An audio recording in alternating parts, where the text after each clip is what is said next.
Patrik in njegovi sošolci so bili na informativnih dnevih pred 3 leti. Odločitev za srednjo šolo v njegovem primeru ni bila težka.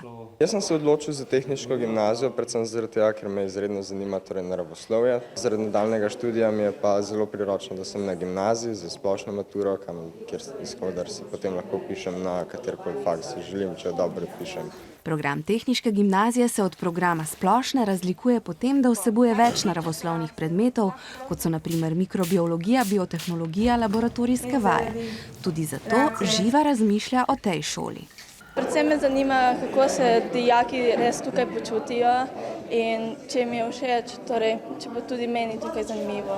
Tisti, ki jih poleg naravoslovja še posebej zanimajo živali, pa so na Biotehniškem izobraževalnem centru obiskali še dijake, ki se šolajo po programu veterinarski tehnik. Jaz sem prišla zato, ker imam rada živali, predvsem konje. In še pač rada malo več zvedla, kaj predvsem poučujejo tukaj, pa pač glede ur. Odločitev bi mladim znalo olajšati tudi dejstvo, da imajo dijaki veterine vsakodnevni stik z živalmi. Meni je zelo všeč, imamo zelo veliko prakse, lahko pomagam živalim, da se seznanim z njihovimi boleznimi. Najpomembnejše, kar se da vprašati na informativnem dnevu, je, da vprašaš druge dijake, kakšno je vzdušje na šoli in kako je izgleda iz prve roke pri pouku. Informativni dnevi so dobra priložnost tudi za odgovore na vprašanja o praksi, 5. predmetu na maturi, tujih jezikih, zunajšolskih dejavnostih in urnikih.